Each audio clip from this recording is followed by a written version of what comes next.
اللہ والے سے ملنے کے لیے گئے اور مل کر اب وہ واپس جانے لگے. تو انہوں نے پوچھا کہاں جا رہے ہیں؟ انہوں نے کہا رزق کی تلاش میں جا رہا ہوں. تو انہوں نے کہا کہ اچھا. وہ چلے گئے.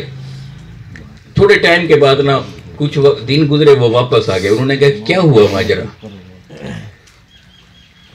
تو وہ کہنے لگے کہ بس مجھے نا توکل سمجھ آ گیا, اللہ پہ بھروسہ کیا ہوتا ہے وہ سمجھ آ گیا, اس لیے میں واپس آ گیا. کہا وہ کیسے؟ کہ میں راستے میں گیا, میں نے ایک پرندہ دیکھا, اس کے پر کٹے ہوئے ہیں اور ٹانگیں کٹی ہوئی ہیں.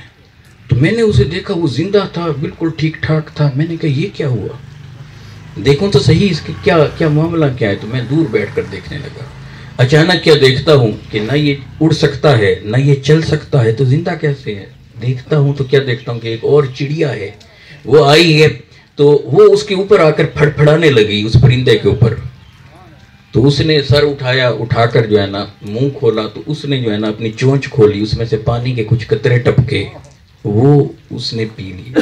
پھر تھوڑی دیر بعد پھر وہ آئی چڑیا, اس نے پھر اس کے اوپر پھڑپھڑانا شروع کیا, حتیٰ کہ متعدد بار ایسا ہوا کہ وہ پانی جو ہے نا اس کے چونچ میں ٹپکاتی رہی, اور وہ جو پروں سے محروم اور ٹانگوں سے محروم پرندہ تھا وہ پیتا رہا. حتیٰ کہ ایک بار اس نے سر اوپر نہ اٹھایا, چونچ نہ کھولی, تو وہ جو ہے نا واپس چلی گئی چڑیا.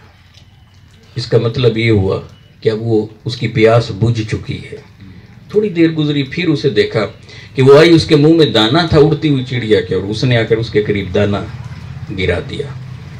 دانا گرا کر وہ چلی گئی. اس نے جو ہے نا اسے قریب گرے ہوئے دانے کو چگ لیا. پھر اس نے اور دانے, پھر کئی بار اڑتی آئی اور دانا گراتی رہی, یہ چگتی رہی. پھر اس نے چگنا چھوڑ دیا, تو پھر وہ بھی نہ آئی. سمجھ گئی کہ اب جو اس کی خوراک تھی وہ. کہا کہ بس میں نے اس واقعے کو دیکھا, دیکھنے کے بعد میں نے کہا کہ جب اللہ ایک پروں سے کٹی ہوئی چڑیا کو, ایک ٹانگوں سے محروم, نہ جو اڑ سکتی ہے نہ جو چل سکتی ہے, جو اس کا رزق ہے وہی اس تک پہنچا رہا ہے, تو وہ اللہ پر توکل کیے ہوئے ہے, اللہ پر بھروسہ رکھے ہوئے ہے, تو میرا جو رزق ہوگا, میرا مالک میں جہاں ہوں گا وہاں کیسے نہیں پہنچے گا. یہ دیکھ کر میں واپس آ گیا.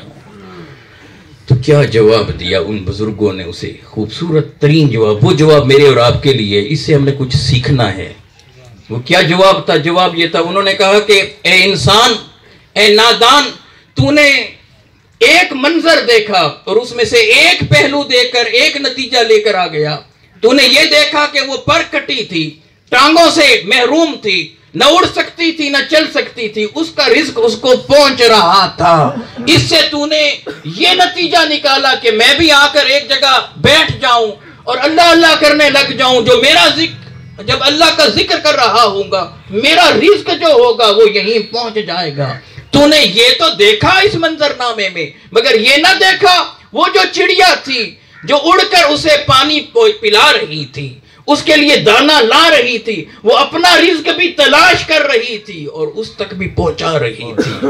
کیا تو نے پروں سے محروم, ٹانگوں سے محروم اس چڑیا کی مانند بننا پسند کیا, یا اس طرح سے بننا پسند کیا کہ اپنا رزق بھی تلاش کرو, محنت کرو, مشقت کرو, اور جب رب تعالیٰ دے دے, وافر دے دے, تو خود بھی استعمال کرو اور پھر دنیا کو بھی اس سے فائدہ پہنچاؤ. تم نے یہ بننا پسند کیا کہ وہ بننا پسند. سبحان اللہ. تو آج ہم نے یہ دیکھنا ہے کہ اللہ پر بھروسہ کرتے ہوئے جب اللہ تعالیٰ رزق دے, تو کیا اس رزق کو ہم جو ہے غریبوں کے لیے بھی وقف کر رہے ہیں کہ نہیں, محتاجوں کو بھی وہ پہنچاتے ہیں کہ نہیں, ضرورت مندوں تک بھی ہم پہنچاتے ہیں کہ نہیں, یا ہم اس پر سانپ بن کر بیٹھ گئے ہیں, اپنے حد تک اسے محدود کر رکھا ہے. ارے توکل کا مطلب یہ ہے کہ اللہ پر بھروسہ رکھتے ہوئے حلال کی طلب میں نکلو, اور جو بھی اس نے تمہارے لیے لکھا ہے وہ تمہیں میسر آ جائے. جب وہ تمہیں دے دے تو خود بھی استفادہ کرو, اور پھر اسی رزق میں سے غریبوں, محتاجوں, فقیروں اور ضرورت مندوں کی ضرورت کو پورا کرو. یہ توکل ہے. اللہ تبارک و تعالی ہمیں اسلام کی اس مفہوم کو سمجھنے کی توفیق عطا فرمائے کہ انسانیت کے لیے خیر خواہ ہو جائے. خیر الناس من ینفع الناس, بہترین انسان وہ ہے جو لوگوں کو فائدہ پہنچاتا ہے. وہ فائدہ دو طرح کا ہو. دنیا کے اندر جب فائدہ پہنچائیں تو انسانوں کو پہنچائیں، حتیٰ کہ یہ بھی نہ دیکھیں کہ یہ مسلمان ہے یا غیر مسلم. ہر ایک کی مدد کیجئے کہ آپ کے اخلاق اور کردار سے اگر کوئی غیر مسلم بھی ہے تو آپ کا اخلاق اور کردار دیکھ کر وہ اسلام کے اندر داخل ہو جائے. اور پھر جب وہ دنیا سے چلا جائے تو اس وقت بھی اس کی آپ نے مدد کس طرح سے کرنی ہے اسے دعاؤں میں یاد رکھنا ہے. صدقہ و خیرات کرتے رہیں، اس کے لیے اس کا اصال کرتے رہیں. یہاں دنیا میں بھی اس کی مدد کرنی ہے، آخرت میں بھی مدد کرنی ہے. اور اصل مدد وہ ہے کہ جو یہاں ہم خود کر کے جائیں گے. اللہ کی راہ میں جتنا خود دے کے جائیں گے